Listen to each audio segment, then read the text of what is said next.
Doncs avui tenim ara, aquesta tarda, tenim aquí l'Almudena Rodríguez. L'Almudena és llicenciada en Història, és coordinadora d'Incidència Política Internacional de l'Associació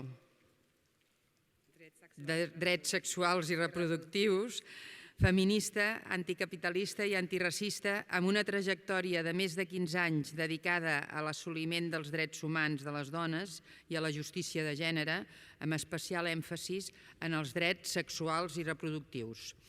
Us deixo amb ella i a disfrutar.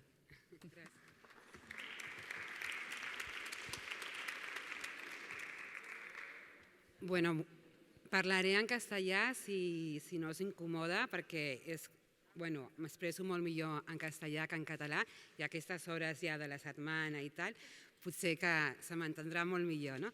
Així que gràcies per deixar-me parlar en castellà.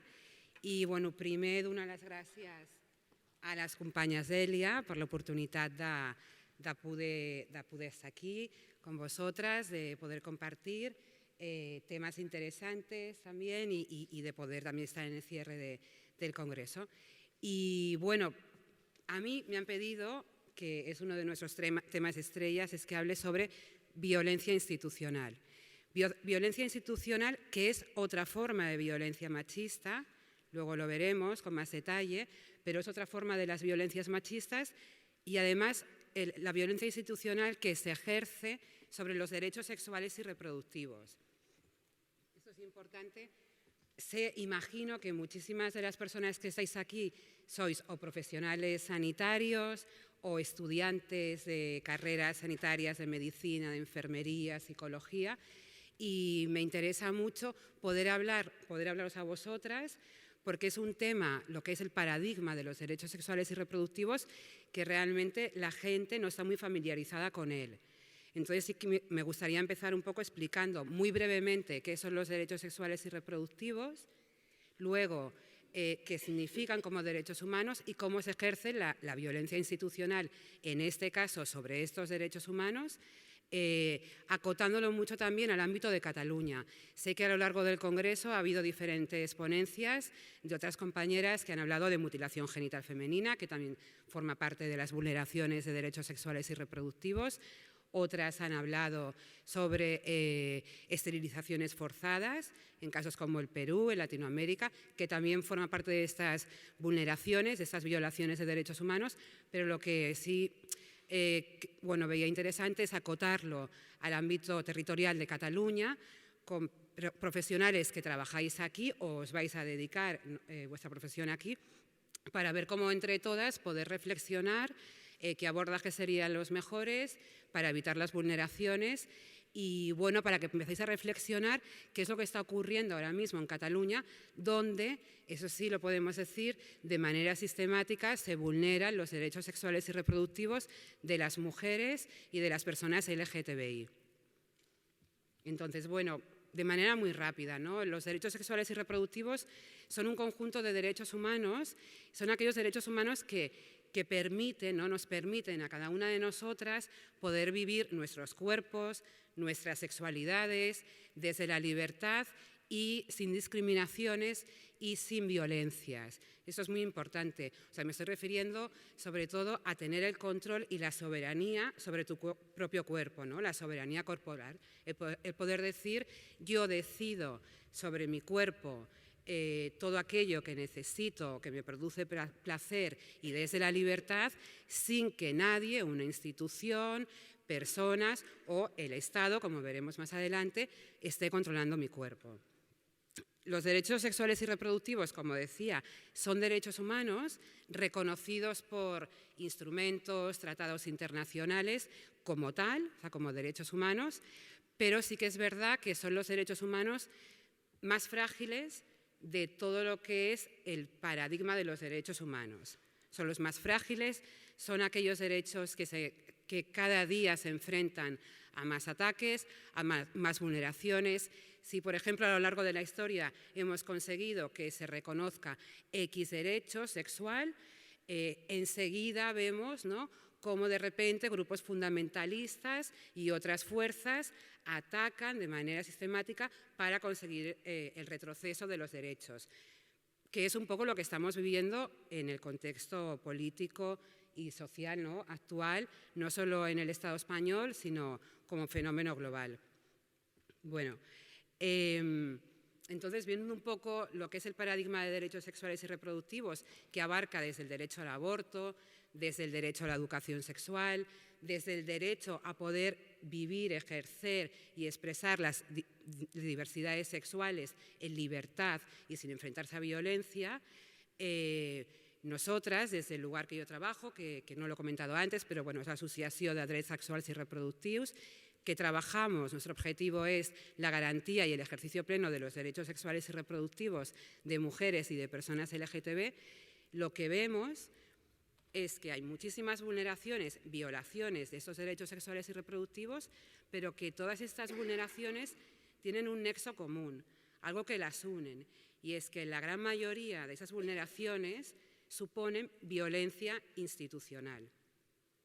Y vamos a entrar ya en lo que sería la violencia institucional, que, como decía anteriormente, es otra forma de violencia machista, pero es aquella forma de violencia machista que ejerce sobre nuestro cuerpo el Estado. O sea, el Estado, que es el garante último de que las personas podamos disfrutar y ejercer de esos derechos, es el propio Estado el máximo agresor o el máximo responsable de esas vulneraciones de derechos humanos. El Estado puede ser responsable de esa violencia institucional de dos maneras, ¿no? Una, de una manera muy directa, con aplicación de según qué leyes, criminalizando según qué derechos, o de manera indirecta. Y de manera indirecta la ejerce a través de buena parte, voy a acotar al ámbito sanitario mucho, pero la ejerce a través, de manera indirecta, a través de los profesionales, las profesionales de los servicios sanitarios. Eso es importante, que personas que trabajan cada día con población desde un hospital, desde un CAP, desde cualquier otro centro sanitario, sepa que por diferentes motivos que luego veremos, está ejerciendo también violencia institucional, de manera indirecta, pero lo está haciendo. Cuando, por ejemplo, lo comentaba la anterior compañera, ¿no?, cuando un profesional sanitario, su abordaje lo está haciendo desde estereotipos y prejuicios de género que atentan contra los derechos humanos de una persona, ahí, probablemente desde la ignorancia, lo que está haciendo es ejercer violencia institucional. Para evitar ejercer esa violencia institucional, claro, debería de estar formada y formado en qué son los derechos humanos, qué es trabajar desde un enfoque de derechos humanos, qué es trabajar desde una perspectiva feminista y recalco feminista más allá de género, porque es la perspectiva feminista la que ha construido todos estos conceptos, esta práctica y este conocimiento. Y entonces dices, bueno, si yo desde mi abordaje que he aprendido en la Facultad de Medicina o la Facultad de Enfermería, que lo he aprendido todo y lo he estudiado y creo que me he formado bien, resulta que lo estoy haciendo mal y lo que estoy ejecutando y generando es una violencia institucional, es preocupante, ¿no? Y para mí es la primera reflexión que sí me gustaría lanzar aquí y luego en el turno de preguntas o bueno, más tarde, poderla entre todos, ¿no?, qué hay que hacer, qué recomendaciones para poder que una misma, o sea, desde la ignorancia, esté ejerciendo violencia institucional. La violencia institucional no es un concepto que haya surgido así del aire, sino que es un concepto que está recogido en muchísimos instrumentos y acuerdos internacionales de derechos humanos que además son de obligado cumplimiento en el ordenamiento jurídico del Estado español. Por lo tanto, también permea en Cataluña, también es obligado, son de obligado cumplimiento. La primera vez que se conceptualiza la violencia institucional por parte de Naciones Unidas es a través de la Declaración sobre la eliminación de todas las eliminaciones de las violencias en las mujeres.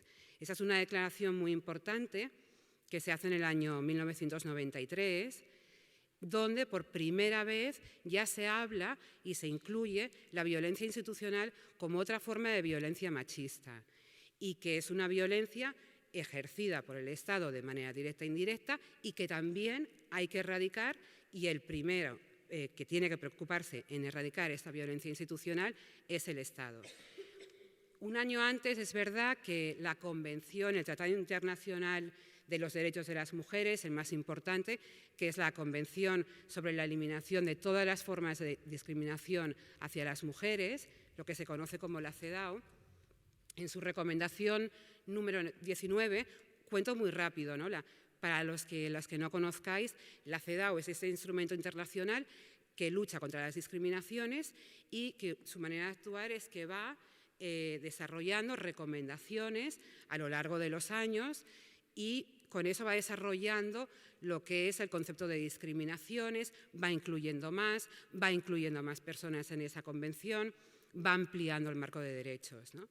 Entonces, un año antes, ya en una de sus recomendaciones, que es muy importante, es la recomendación número 19, porque es aquella que se centra en violencias machistas, ya en esa recomendación Naciones Unidas dice, bueno, no es que recoja de manera explícita la violencia institucional, pero que sí que habla de un concepto muy importante en derechos humanos, que es el concepto de la debida diligencia. Y ahí está diciendo Naciones Unidas, le está diciendo al Estado, tú eres el máximo garante de erradicar, de prevenir, erradicar, sancionar y reparar las violencias machistas, y por lo tanto tú también eres perpetrador y tú eres el primero que tiene que erradicarlas, ¿no? Entonces, como vemos, ya la tenemos en una declaración de Naciones Unidas, que es la Declaración sobre Violencias del año 93, la tenemos dentro del mayor instrumento de derechos de las mujeres, que es la CEDAW, pero también la CEDAW continúa desarrollándose y hace otra recomendación, número 24, que es sobre la salud de las mujeres, donde también recalca que hay una violencia institucional que se está ejerciendo de manera directa o indirecta por parte del Estado. La CEDAW continúa trabajando en temas de violencia, que a lo largo de estos años se ha desarrollado mucho el concepto, y llegamos al año 2017, donde la CEDAW decide que es muy importante coger esa recomendación número 19 y actualizarla con todo el conocimiento que se ha generado, sobre todo un conocimiento generado desde la práctica feminista, desde las organizaciones de base que cada día trabajan en asistir a mujeres víctimas de violencias machistas, que generan conocimiento desde la praxis y que generan conocimiento desde la experiencia vivida de las propias mujeres. Entonces la CEDAW hace todo un proceso de consulta importante, un proceso largo, y finalmente desarrolla la recomendación número 35.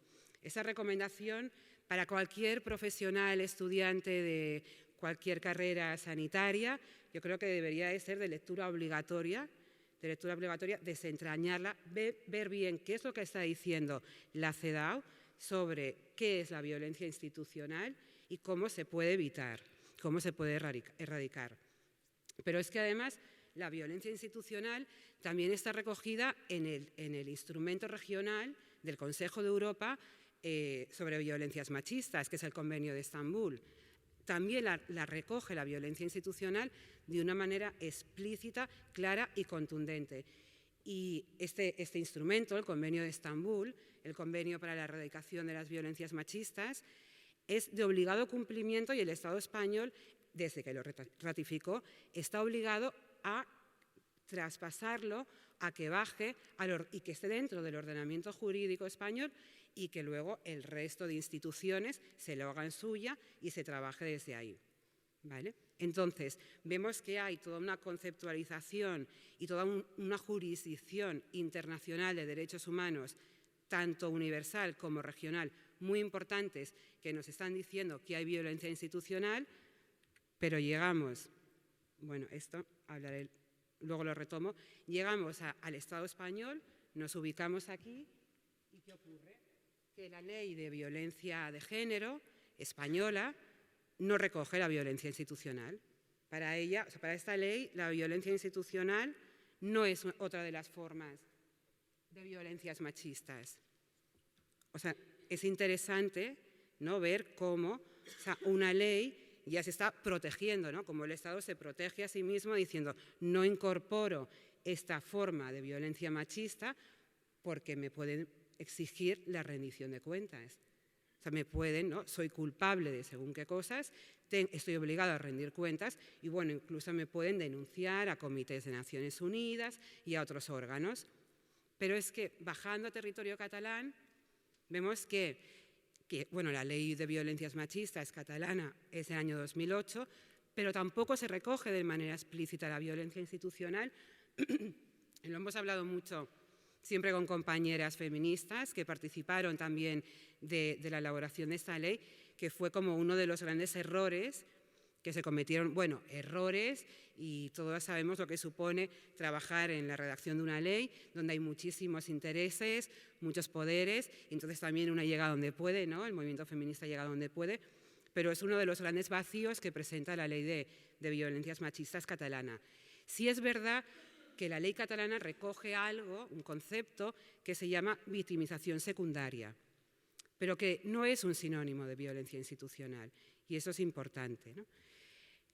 Volviendo un poco a lo que estábamos hablando y viendo todas las definiciones y la conceptualización de lo que es la violencia institucional en derechos sexuales y reproductivos, la recomendación 35 de la CEDAW, no sé si lo podéis leer bien, pero llega incluso a decir, ¿no?, hace un enunciado de qué constituye violencia institucional, pero ya yendo mucho más allá, yendo mucho más lejos. En muchos casos ya traspasamos el límite de la violencia institucional y estamos actuando, creando tortura, o sea, tratos crueles, inhumanos o degradantes para las mujeres y también para las personas LGTBI. Es decir, que ya va mucho más allá. De hecho, también el Comité de Naciones Unidas, experto en erradicación de la tortura, por ejemplo, emitieron una resolución en la que se decía que, por ejemplo, la penalización, la criminalización del derecho al aborto, eso en sí genera y supone tortura en los cuerpos de las mujeres. Entonces, mi reflexión que yo me hacía cuando preparaba la charla, no sé hasta qué punto toda la gente que sois estudiantes de facultades de medicina, de enfermería o que ya sois profesionales sanitarios, en algún momento de la carrera alguien en alguna asignatura se os mencionó esto. Se os habló de qué son los derechos sexuales y reproductivos, de qué es la violencia institucional, de todos los tratados y todo el cuerpo jurídico internacional y regional de derechos humanos que es de obligado cumplimiento, no solo para el Estado, sino también para vosotros como profesionales. No sé si puedo hacer la pregunta, lanzarla al aire, ya a estas horas de la tarde. O que levante la mano quien recibió esa asignatura o parte de este contenido en alguna de las asignaturas. Vale. Bueno, o sea, lo sé, lo sabía, pero es espectacular verlo, ¿no? Así, con tanta gente. Pero, o sea, lo interesante de todo esto, ¿no?, es decir, como profesional de los servicios sanitarios, ¿qué reflexión me llevo, ¿no?, de esto? ¿Por qué nunca en una facultad de medicina o de enfermería me han hablado de todos estos temas que a la hora de que yo, la intervención que haga sanitaria, desde el abordaje que la haga, voy a hacerlo de la mejor manera, respetando derechos humanos y en ningún caso ejerciendo violencia institucional sobre la usuaria o el usuario? Entonces sí que sí os pediría que os lo quedaseis eso, luego pudieseis recoger todos esos instrumentos y aplicarlo en vuestro día a día, ¿no? Entonces, como decíamos, resulta que hay todo este cuerpo jurídico, pero llegamos al Estado español y no la tenemos recogida en ninguna de las leyes. Y es lo que resalta un poco una jurista feminista catalana muy interesante, Encarna Bodelón, Dice, bueno, es que no hay ausencia de cuerpo jurídico, lo tenemos, existe.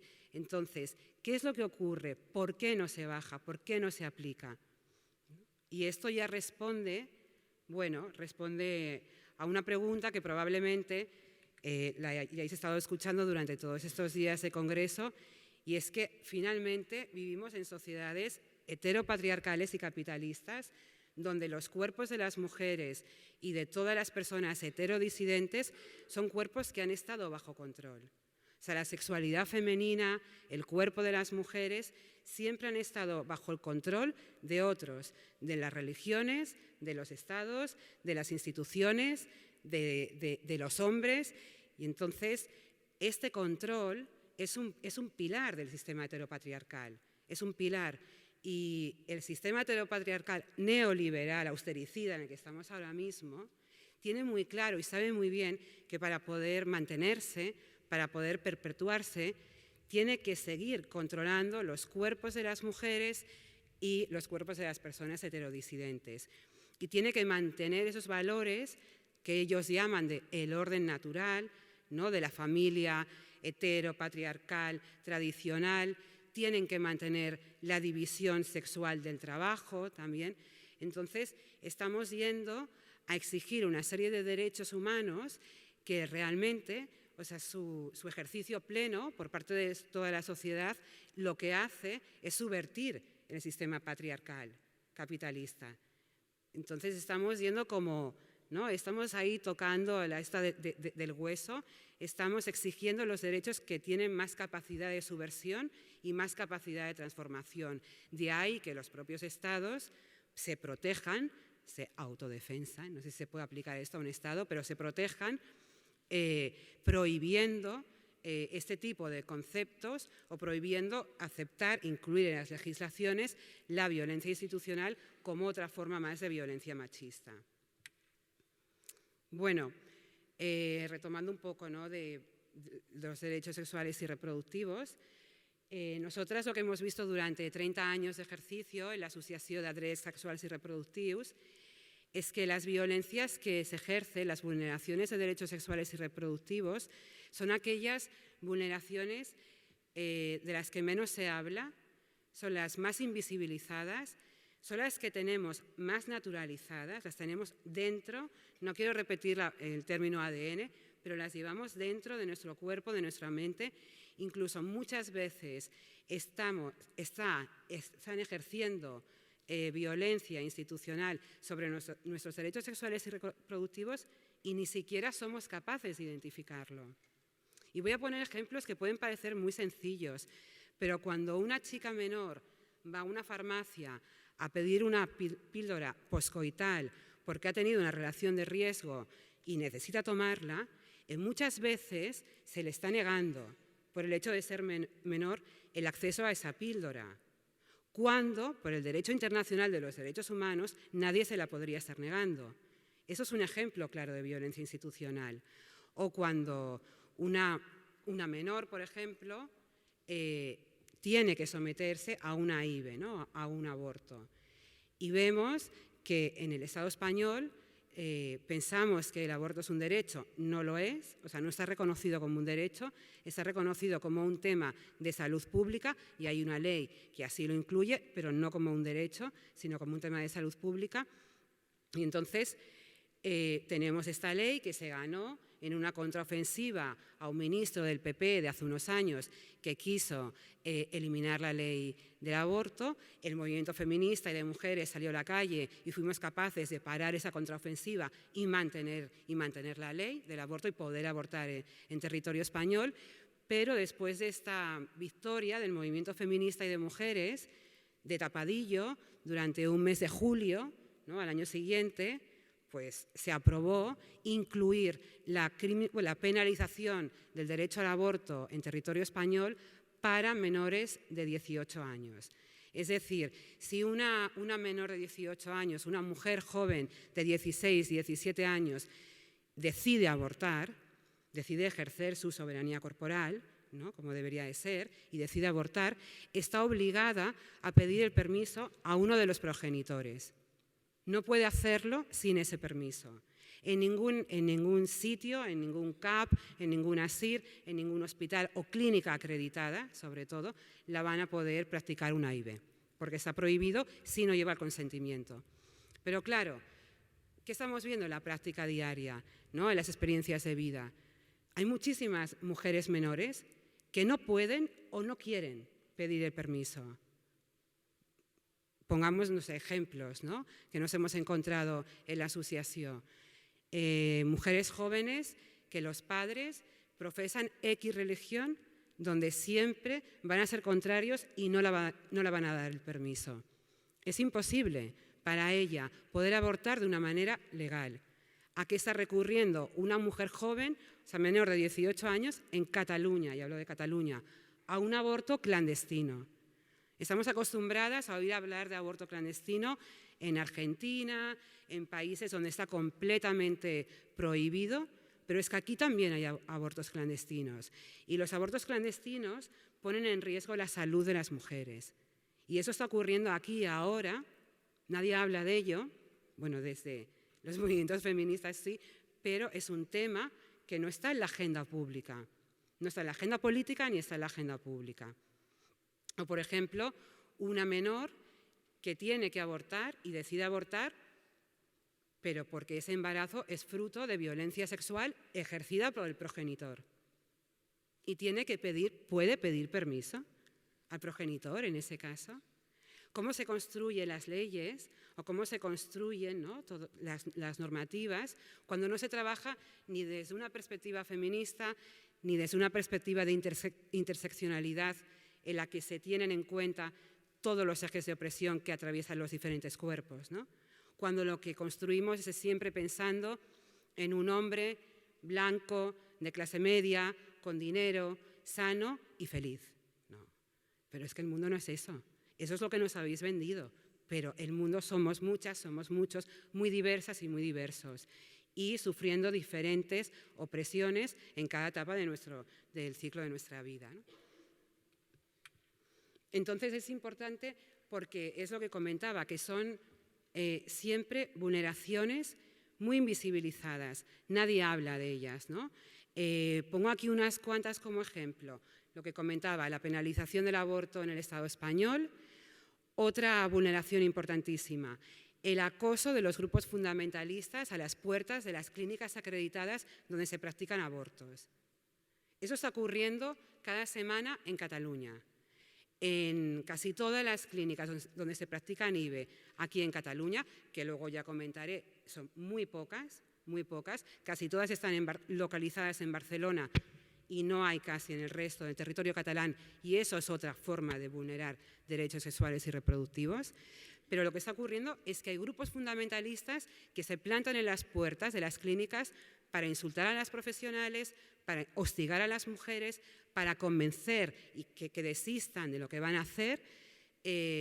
Incluso, esto no ha ocurrido todavía en Barcelona, pero sí está ocurriendo en Madrid, donde los grupos fundamentalistas son muchísimo más radicales que aquí, y es que llegan a las puertas de las clínicas con ambulancias donde las ofrecen a las mujeres de manera gratuita hacerse una ecografía para que escuchen el latido del corazón y así ya no aborten. Aquí lo que estamos viendo es siempre la moral de algunos por encima del ejercicio de derechos humanos de otras personas. Es interesante, ¿no?, compartir todos estos datos. Luego, por ejemplo, otra forma de vulneración es que el Estado español está permitiendo la objeción de conciencia a profesionales sanitarios con el tema del aborto. Tú puedes ser, o sea, en España hay una ley que te permite ser objetor de conciencia con el tema del aborto. Mira, yo es que mi ideología no me lo permite, mi religión, bueno, vale, está bien, tienes ese derecho, pero el Estado está obligado, si te lo ha reconocido a ti, a que no puede incumplir o ejercer violencia institucional sobre el cuerpo de una mujer. No puede incumplir los derechos humanos de esa mujer que desea practicarse una IVE. Tiene que garantizar que en ese hospital, en ese centro sanitario, haya siempre alguna profesional sanitaria que pueda practicar la IVE. Esto no está ocurriendo tampoco, no está garantizado. De hecho, en territorio catalán No voy a dar nombres de centros, no voy a dar nombres de hospitales, porque somos una entidad pequeña, feminista, con pocos recursos y no tenemos capacidad como para enfrentarnos a un proceso penal. No tenemos y tampoco lo queremos. Pero tenemos el mapeo de todos aquellos centros de atención primaria, incluso de los ASIRS, hay ASIRS donde hay objetores de conciencia, y de hospitales enteros que ya se declaran objetores, cuando el derecho a la objeción solo puede ser individual, nunca de una institución. Y hay varios en ese territorio catalán que lo son, y por lo tanto, cuando hay mujeres que desean practicar una IVE, enfrentan todas esas barreras de, es que el único hospital que hay en la comarca en la que yo vivo me está diciendo que son objetores porque es un hospital religioso. Eso es una vulneración de derechos humanos.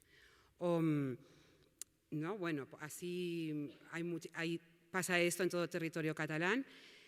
Otro ejemplo de vulneración de derechos sexuales y reproductivos, la Ley de Violencia de Género del Estado español, que solo está contemplando la violencia ejercida entre parejas o exparejas, pero no reconoce otras formas de violencias machistas en otros ámbitos. Esto también recae y determina en temas de violencia sexual. En temas de violencia sexual, las mujeres que sufren una violencia sexual no están recogidas bajo esta ley. Esta no es la ley que les ampara. Por lo tanto, no pueden acceder al paquete de derechos que la Ley de Violencia de Género ofrece a una mujer víctima de violencia sexual. Esto es conocido probablemente y lo habréis visto desde el caso de La Manada, donde la mujer agredida en ningún caso pudo optar a todo el paquete de derechos, con lo que todavía se vulneraba más esa vulneración de derechos sexuales y reproductivos. Por ejemplo, el hecho de que en Cataluña no haya educación afectiva sexual en los colegios, en las escuelas. Eso es otra vulneración de derechos sexuales y reproductivos, que supone violencia institucional otra vez, y además de manera directa, porque es el Estado, las instituciones, los que están obligados a que esa educación afectivo-sexual esté incorporada de manera obligatoria en el currículum escolar desde el inicio de la etapa educativa hasta el final. Es cierto que ahora en Cataluña el Departamento de Enseñament ha hecho el anuncio hace poco tiempo de que ya está trabajando y que a partir de enero del año que viene sí que se va a implementar. Entonces, vemos que ahí se va avanzando, ¿no? Se va avanzando, pero hasta ahora no existe en ningún territorio del Estado español. Otra vulneración, no existen políticas públicas para el abordaje de las violencias sexuales. No existen. El movimiento feminista de mujeres, las profesionales, llevan décadas exigiendo al Estado español y a las instituciones que desarrollen programas de políticas públicas para el abordaje de las violencias sexuales. No hay, nadie dice nada, no pasa nada. No hay datos oficiales tampoco, no se recogen. O sea, ¿quién está recogiendo datos oficiales? El movimiento de mujeres, con feminicidio.net, ¿no?, como uno de los grandes ejemplos de buenas prácticas, pero tampoco hay. ¿Por qué no hay datos? Porque cuando hay datos es más fácil que la sociedad civil te exija que hagas política pública y que definas programas. Pero si no los tienes, entonces de lo que no hay, de lo que no se habla, no existe.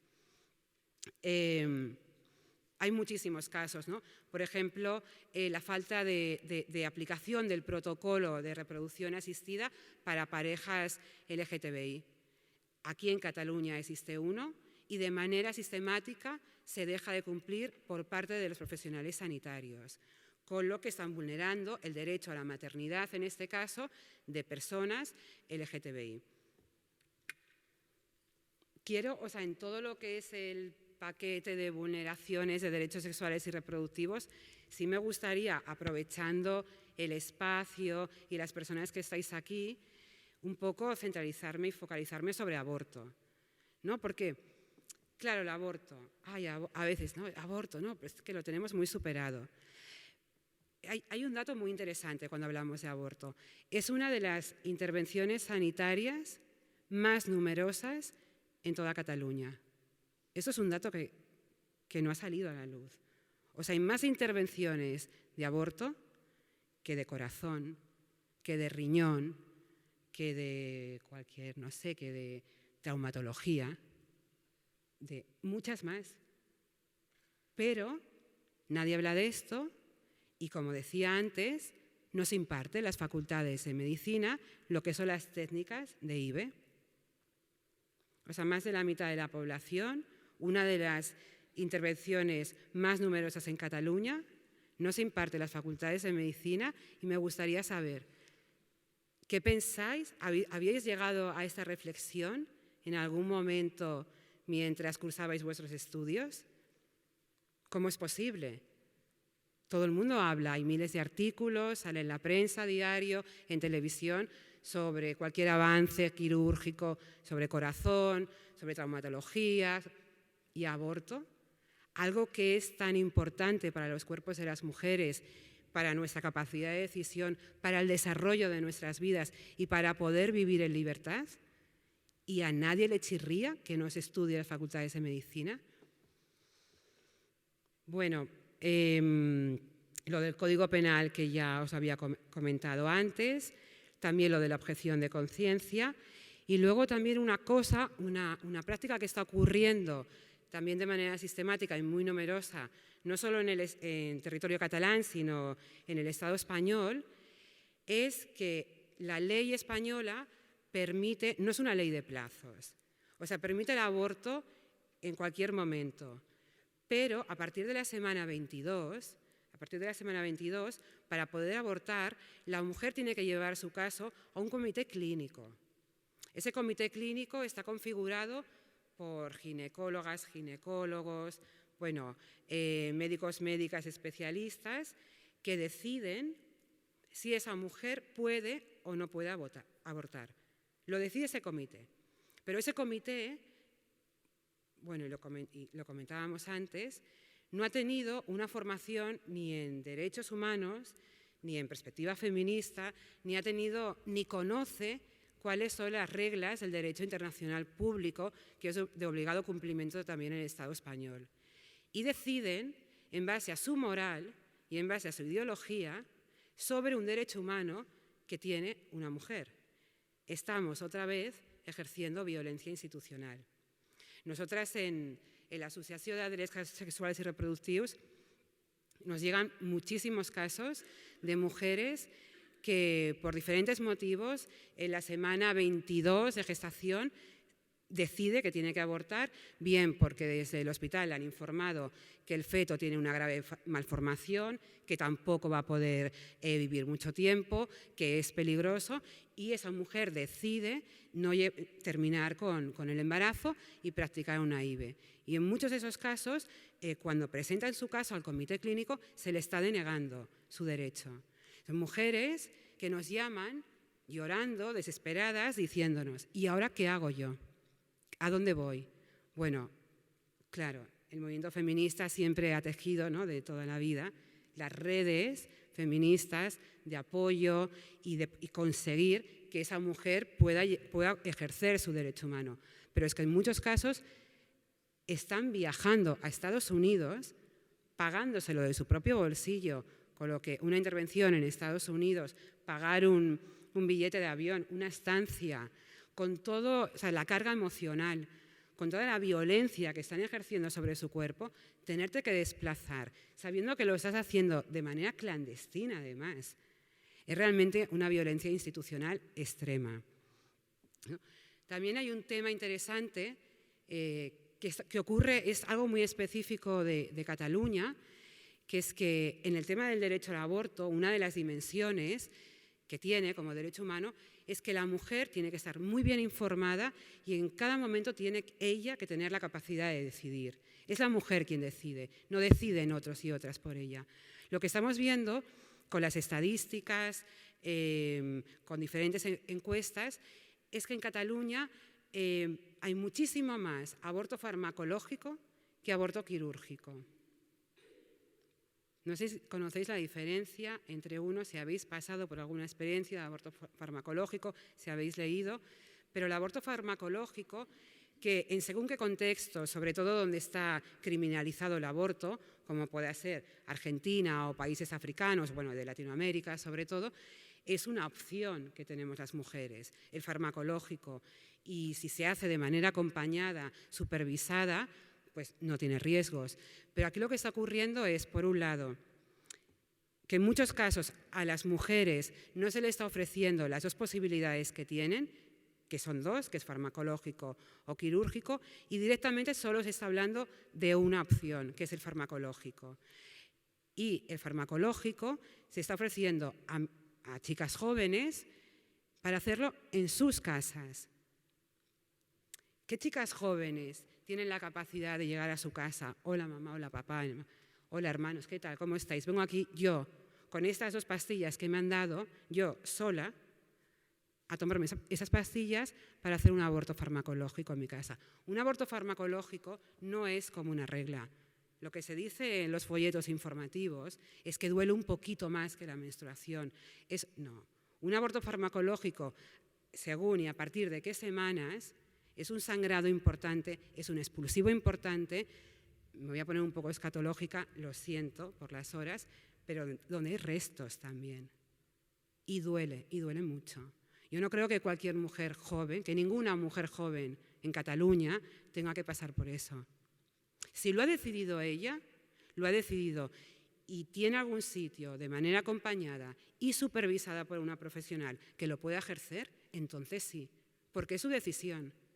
Pero cuando no es una decisión, porque es la única opción que te han dado, es otra vez generar violencia institucional sobre el cuerpo de mujeres.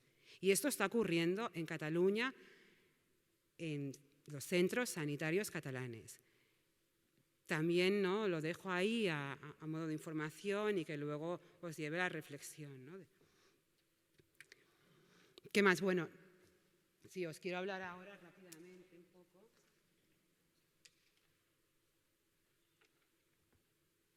En l'Associació de Drets Sexuals i Reproductius, bueno, trabajamos con muchos programas, hacemos incidencia política, siempre para el ejercicio de los derechos sexuales y reproductivos, y lo que hemos hecho este último año ha sido crear un observatorio, el Observatorio de Derechos Sexuales y Reproductivos, que es un espacio web donde cualquier persona, de modo individual o colectivo, puede interponer una denuncia.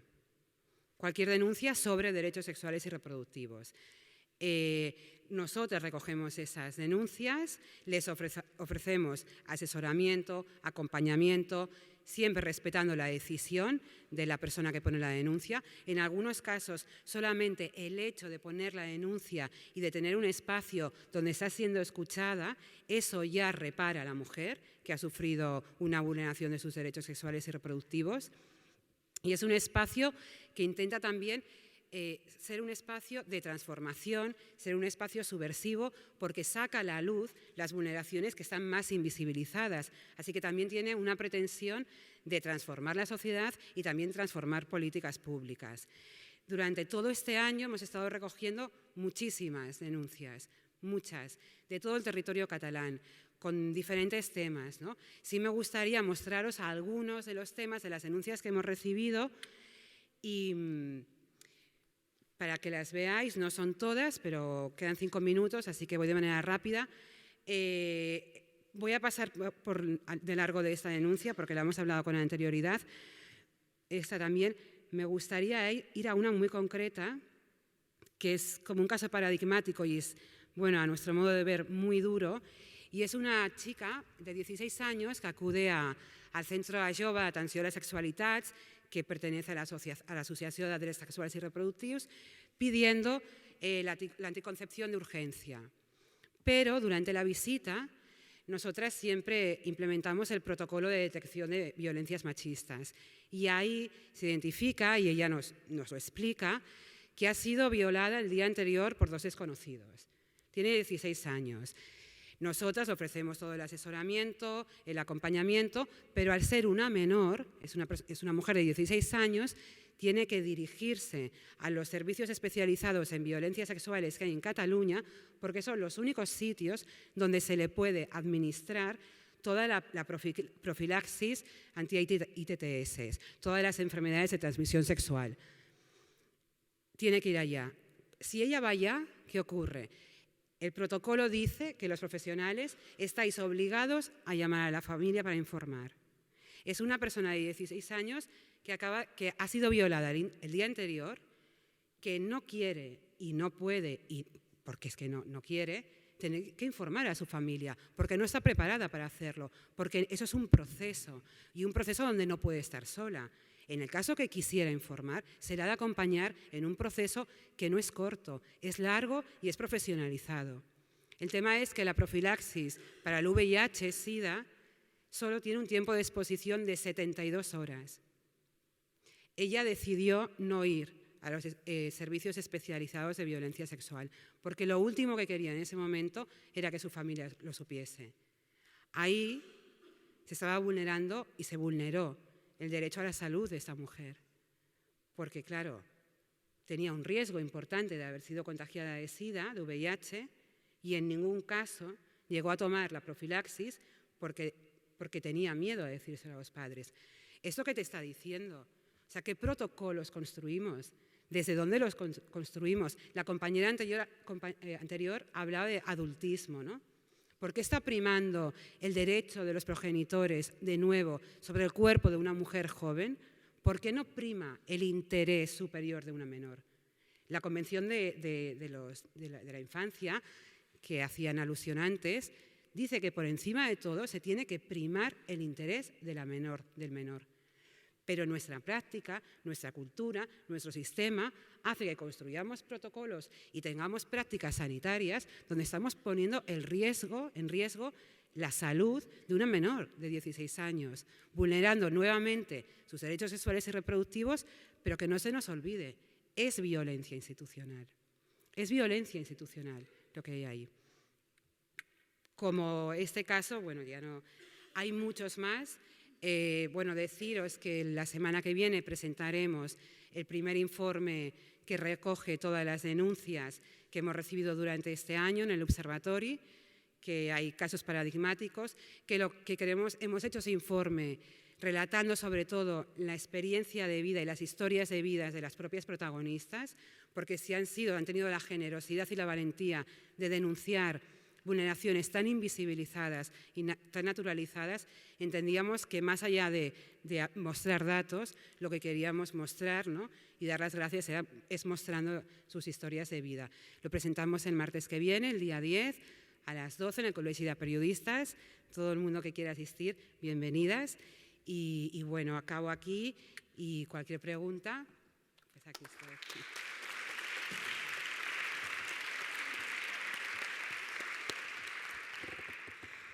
Doncs ara, si voleu fer una estoneta de preguntes.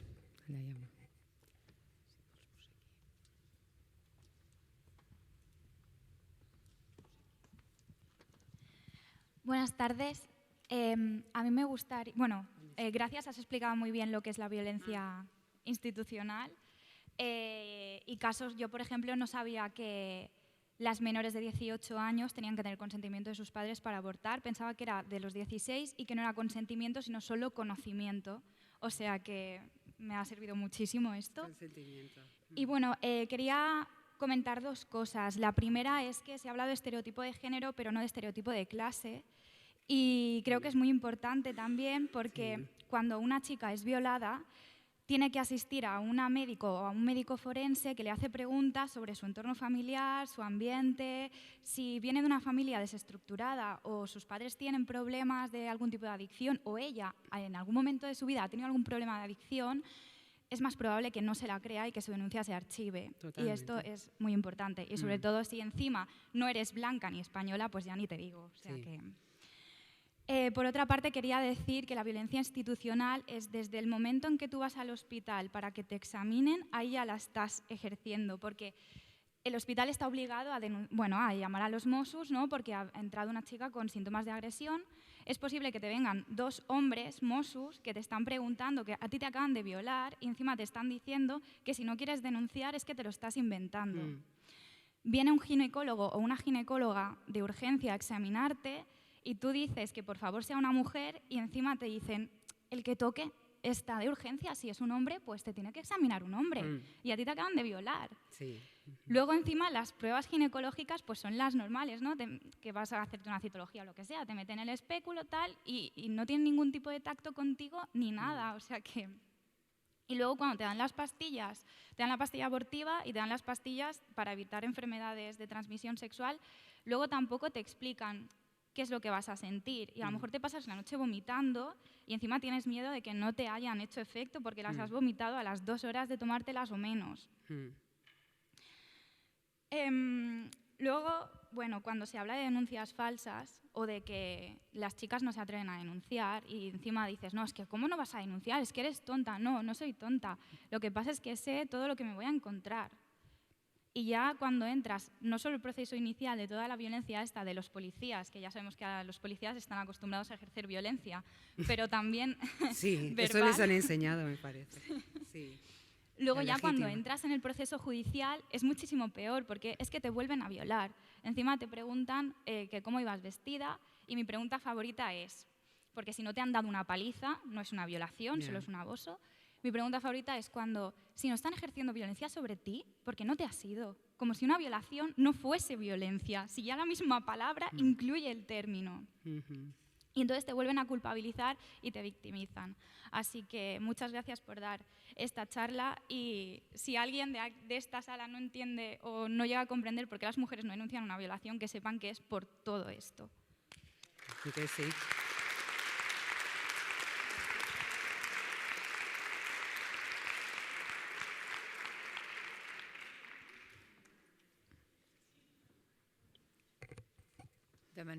Demaneu la paraula, que així ja que acabarem el torn i després fem unes petites conclusions de tot el congrés. Ho dic perquè no us n'aneu. Hola, buenas tardes. Yo quería responderle a ella. Por lo que yo conozco, estoy en el grupo de violencia intrafamiliar y de género, soy enfermera de urgencias y del hospital clínico, donde se aplica un protocolo para atención a las agresiones sexuales de toda el área de Barcelona, y no estoy de acuerdo contigo porque creo que es un protocolo que se ha hecho para cuidar precisamente todas estas cosas que tú estás diciendo. Hablo con conocimiento de causa. Evidentemente tiene fallos, pero quería aclarar una cosa, y es que durante todo el proceso asistencial Mossos d'Esquadra no tienen contacto con las víctimas. O sea, una vez se acaba todo el proceso, ellos pueden intervenir o no, según lo decida la víctima. Y respecto a los menores, nosotros les damos la profilaxis posexposición en todos los casos, de 16 a 18. Menores de 16 no acuden a San Juan de Dios, pero de 16 a 18 ellos se les atiende a todos igual y se le da la profilaxis posexposición. La única diferente es que si diferencia entre los menores maduros y los adultos es que para emprender una medida legal sí necesitan el permiso del tutor legal. En este caso. En el caso de yo hablo menores... del hospital clínico, que es el único que conozco. En el caso de menores de 16 años, el protocolo marca que para tomar la profilaxis, bueno, que cuando llegan al servicio especializado se ha de informar a la familia. Eso es lo que marca el protocolo. Estamos hablando, y es una denuncia, y creo que lo he mostrado, de una menor de 16 años. Menor de 16 años, sí. Una noia de 16 anys acudeix al CEJAS, que es nuestro centro. Las menores de 16 años, sí. Eso está en el protocolo. Se debería de cambiar. Porque esta mujer joven, dejó, o sea, de tomar la profilaxis asumiendo un riesgo tremendo para la salud, para su salud.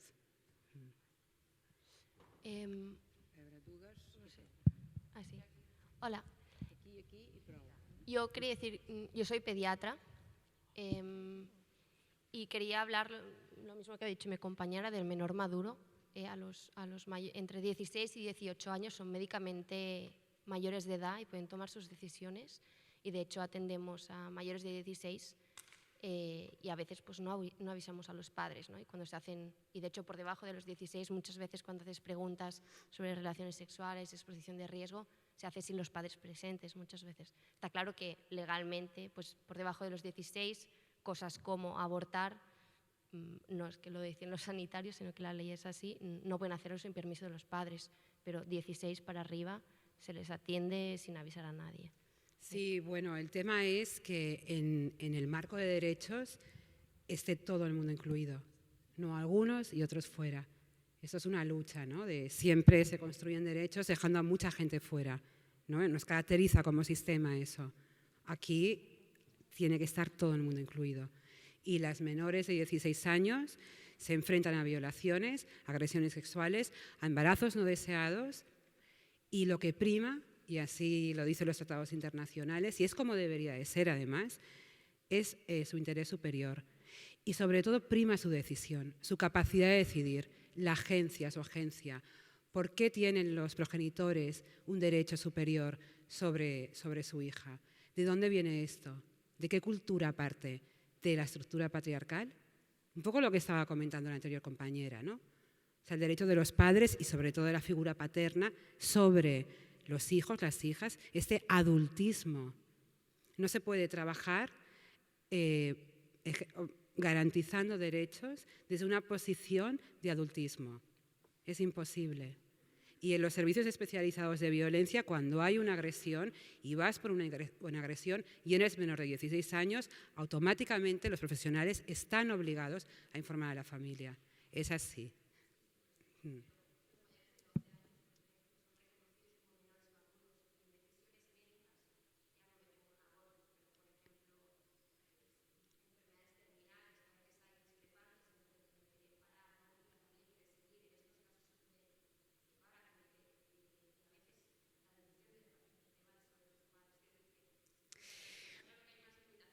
No, lo entiendo claramente porque además es un caso, ¿no? Es un ejemplo muy claro en casos de muerte, ¿no? Pero es que nosotras hablamos de derechos sexuales y reproductivos, hablamos de sexualidad, hablamos de cuerpos, de libertad sexual, que es todo lo que todavía no hemos conseguido las mujeres ni personas heterodisidentes. En otros ámbitos sí, en este casi nunca. Sí. La última. Bueno, respondiendo a lo que han dicho otras personas, que se habla de que se hace eso de obligar a denunciar para proteger a la gente, ya utilizas violencia porque ya no proteges a esta persona por proteger a otras en vez de intentar proteger a esta persona para luego ya poder proteger a otras, porque estás creando un trauma, o sea, para superar un trauma, crear otro, ¿sabes? Y también hablan de que a partir de los 16, si lo he entendido bien, que es cuando ya igual tienes más voz y puedes decidir si hablas con una psicóloga, que no lo diría a nadie. Y yo creo que eso se hará en la teoría, pero prácticamente es mentira, porque a mí me ha pasado y a lo que se considera una psicóloga que debería de ser todo confidencial, ha pasado a servicios sociales y luego te obligan a entrar en una sala con tu madre y tus padres y a explicarles lo que has vivido, y en vez de preocuparse por tu estado mental solo te preocupan ¿por qué no lo has dicho antes? ¿Por qué no lo has dicho antes? Y se le da más protagonismo a la persona agresora que a la propia víctima. Y se intenta como solucionar todo de una tirada en vez de solucionar el principal problema, bueno, la violación no, porque no se puede solucionar, pero intentar integrar esto y que esta persona pueda vivir con lo que le ha pasado. ¿Qué más? Y bueno, que es que no sé qué. Bueno, que la ley intenta proteger y desproteger a la propia víctima, a la cual deberían de proteger. Y ya... Sí, no, y muchas gracias por tu comentario, y lo vemos en multitud de legislaciones. Es el claro ejemplo de la ley de violencia de género en España, que se supone que es para proteger, deja a la gran mayoría de mujeres fuera, tampoco nos protege por cómo está construida, y eso pasa así, ¿no? No, es que se quiere proteger a la niña y se llama a la familia. Bueno, igual la estás desprotegiendo, ¿no? Estás haciendo todo lo contrario. Sí, por eso es tan importante trabajar siempre desde un enfoque de derechos, un enfoque de violencias machistas y desde la perspectiva feminista. Creo que son como los 3 elementos clave que si no, la violencia institucional no va a dejar de Y que al final la víctima nunca tiene voz, aunque sea para defenderla.